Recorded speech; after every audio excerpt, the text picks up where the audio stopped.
Hi friends, ನಿಮ್ಮೆಲ್ಲರಿಗೂ ಕೂಡ ನಿಮ್ಮದೇ ಆಗಿರ್ತಕ್ಕಂಥ ಯೂಟ್ಯೂಬ್ ಚಾನಲ್ ಸ್ಟಡಿ ವಿತ್ ಪರಶುರಾಮ್ಗೆ ಸ್ವಾಗತ ಅಂತ ಹೇಳ್ತಾ ಇಂದಿನ ವಿಡಿಯೋದಲ್ಲಿ ನಾನು 7ನೇ ತರಗತಿ ಕೋರ್ ವಿಷಯ ವಿಜ್ಞಾನದಲ್ಲಿ FA 4ರ ಪರೀಕ್ಷಾ ಪ್ರಶ್ನೆ ಪತ್ರಿಕೆಯನ್ನು LBA ಆಧಾರವಾಗಿಟ್ಟುಕೊಂಡು ರಚನೆ ಮಾಡಿದ್ದೀವಿ. ಅದನ್ನು ನಿಮಗೆ ಶೇರ್ ಮಾಡ್ತಾ ಇದ್ದೀನಿ.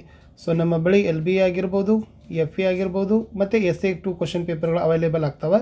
ಸೊ ಯಾರಿಗೆ ಇಂಟ್ರೆಸ್ಟೆಡ್ ಇದನ್ನೋರು ಜಸ್ಟ್ ಅವುಗಳು 9964050759ಗೆ ವಾಟ್ಸಪ್ಪಲ್ಲಿ ಮೆಸೇಜ್ ಮಾಡೋದ್ರ ಮೂಲಕ PDF ಪರ್ಚೇಸ್ ಮಾಡ್ಬೋದು. ಸೊ ಕಡಿಮೆ ಬೆಲೆಗಳಲ್ಲಿ ನಿಮಗೆ ಕೊಡ್ತಾರೆ. ಪ್ರಶ್ನೆ ಪತ್ರಿಕೆ ವಿನ್ಯಾಸವನ್ನು ಹೇಗೆ ರಚನೆ ಮಾಡಿದ್ದಾರೆ ಅಂದರೆ, ಜ್ಞಾನಕ್ಕೆ 6 ಅಂಕದ ಹಂಚಿಕೆ, ತಿಳುವಳಿಕೆಗೆ 8, ಅನ್ವಯಕ್ಕೆ 2, ಕೌಶಲಕ್ಕೆ 4, ಒಟ್ಟಾರೆ 20 ಅಂಕ. ಪ್ರಶ್ನೆಗಳ ವಿಧ ಆಧರಿಸಿ ಅಂಕ ಹಂಚಿಕೆ ನೋಡೋದಾದರೆ, ವಸ್ತುನಿಷ್ಠ ಮತ್ತು ಅತಿ ಕಿರು ಉತ್ತರ 6, ಕಿರು ಉತ್ತರ 10, ದೀರ್ಘ ಉತ್ತರ 4, ಒಟ್ಟು 20 ಅಂಕಗಳ ಹಂಚಿಕೆ. ಕಠಿಣತೆ ಮಟ್ಟ ಆಧರಿಸಿ ಅಂಕ ಹಂಚಿಕೆಗಳನ್ನು ನೋಡೋದಾದರೆ, ಸರಳ 8 ಅಂಕ, ಸಾಧಾರಣ 8 ಅಂಕ, ಕಠಿಣ 4 ಅಂಕ, ಸೊ ಒಟ್ಟಾರೆ 20 ಅಂಕ. ಇನ್ನು ಒಟ್ಟು ನಾನು ಏನು ಮಾಡಿದ್ದೀನಿ ಅಂದರೆ 3 ಪಾಠಗಳನ್ನು ತೆಗೆದುಕೊಂಡಿದ್ದೀನಿ. ವಿದ್ಯುತ್ ಪ್ರವಾಹ ಮತ್ತು ಅದರ ಪರಿಣಾಮಗಳು 1 ಅಂಕದ 2, 2 ಅಂಕದ 2, 4 ಪ್ರಶ್ನೆ 6 ಅಂಕ. ಬೆಳಕು ಅಂತಕ್ಕಂಥ ಪಾಠದಿಂದ 1 ಅಂಕದ 2, 2 ಅಂಕದ 1, 4 ಅಂಕದ 1, 4 ಪ್ರಶ್ನೆ 8 ಅಂಕ. ಕಾಡುಗಳು ನಮ್ಮ ಜೀವನಾಡಿಯಿಂದ 1 ಅಂಕದ 2, 2 ಅಂಕದ 2, 4 ಪ್ರಶ್ನೆ 6 ಅಂಕ. ಒಟ್ಟಾರೆ 1 ಅಂಕದ 6 ಪ್ರಶ್ನೆಗಳಿದ್ದಾವೆ, 2 ಅಂಕದ 5 ಇದ್ದಾವೆ, 4 ಅಂಕದ 1 ಇದ್ದಾವೆ, 12 ಪ್ರಶ್ನೆ 20 ಅಂಕಗಳ ಒಂದು ಬ್ಲೂ ಪ್ರಿಂಟನ್ನು ನಾನು ನಿಮಗೆ ಜಸ್ಟ್ ಡಿಸೈನನ್ನು ಮಾಡಿದ್ದೆ.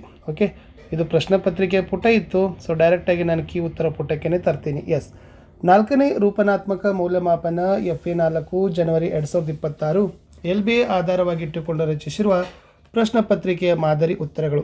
ತರಗತಿ 7, ವಿಷಯ ವಿಜ್ಞಾನ, ಅಂಕ 20, ಅವಧಿ 40 ನಿಮಿಷ. ಬಹು ಆಯ್ಕೆ ಪ್ರಶ್ನೆಗಳಲ್ಲಿ ಮೊದಲ ಪ್ರಶ್ನೆ ಇತ್ತು, ಸರಳ ವಿದ್ಯುತ್ ಮಂಡಲವನ್ನು ಒಳಗೊಂಡಿರುವ ಉಪಕರಣ ಯಾವುದು ಅಂತ ಕೇಳಿದರು.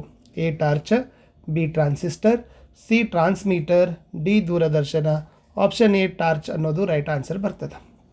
ಎರಡನೇ ಪ್ರಶ್ನೆ, ಈ ಕೆಳಗಿನ ಯಾವುದರಲ್ಲಿ ಬೆಳಕು ಗರಿಷ್ಠ ವೇಗದಲ್ಲಿ ಚಲನೆಯನ್ನು ಮಾಡ್ತದೆ? ಆಪ್ಷನ್ A ಗಾಜು, ಆಪ್ಷನ್ B ನೀರು, ಆಪ್ಷನ್ C ವಜ್ರ, ಆಪ್ಷನ್ D ನಿರ್ವಾತ.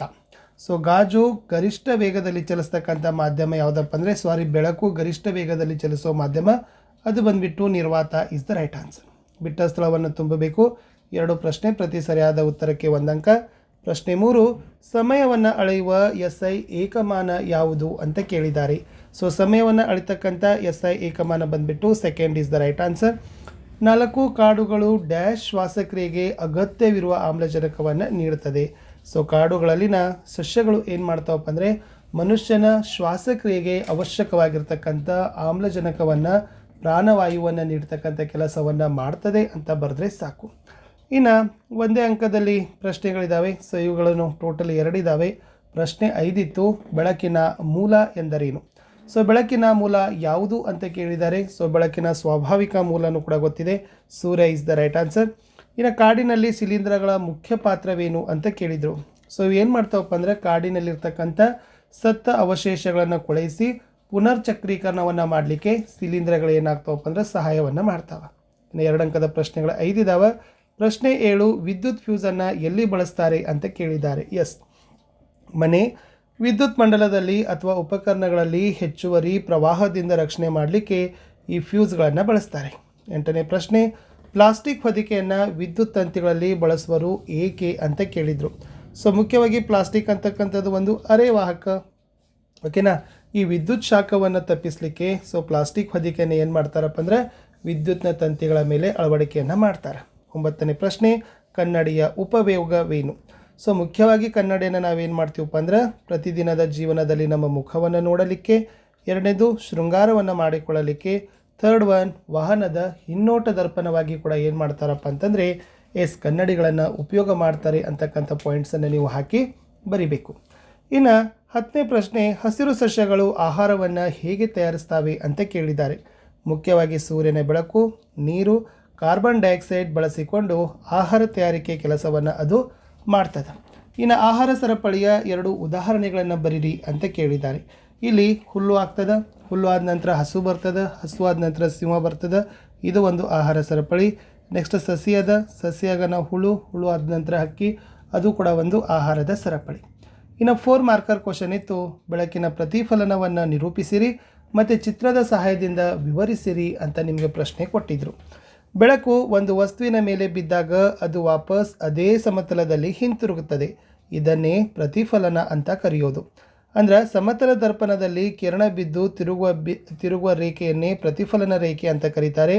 ಇದನ್ನು ನಾವೇನು ಮಾಡ್ಬೋದಪ್ಪ ಅಂದ್ರೆ ಈ ಸಮತಲ ದರ್ಪಣದಲ್ಲಿ ಮೇಣದ ಬತ್ತಿಯ ಪ್ರತಿಬಿಂಬ ಚಿತ್ರದ ಮೂಲಕ ನಾವೇನು ಮಾಡ್ಬೋದು, ಇದನ್ನು ಸಾಲ್ವ್ ಮಾಡ್ಬೋದು ಅಂತಕ್ಕಂಥದ್ದು ಇತ್ತು.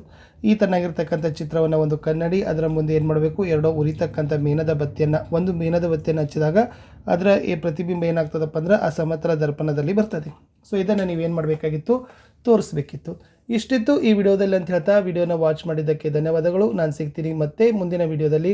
ಸೊ ಭಾಳಷ್ಟು ವಿಡಿಯೋಗಳಿದ್ದಾವೆ. ಸೊ ನಿಮಗಾಗಿ ಅವೆಲ್ಲವುಗಳು ವೆಯ್ಟ್ ಮಾಡ್ತಾ ಇದ್ದಾವೆ. ಅದರ ಬೆನಿಫಿಟನ್ನು ತಗೊಳ್ರಿ ಅಂತ ಹೇಳ್ತಾ ನಾನು ಸಿಗ್ತೀನಿ ಹೊಸ ವಿಡಿಯೋದಲ್ಲಿ. ವರ್ಕಿಂಗ್ PDF ನಿಮಗೆ ವಾಟ್ಸಪ್ ಚಾನಲು ಮತ್ತು ಟೆಲಿಗ್ರಾಮ್ ಗ್ರೂಪ್ಗಳಲ್ಲಿ ಅವೈಲೇಬಲ್ ಮಾಡ್ತಾರೆ. ಸೊ ಖಂಡಿತವಾಗಿ ನೀವು ಅವುಗಳ ಬೆನಿಫಿಟನ್ನು ಪಡೆದುಕೊಳ್ಳ್ರಿ.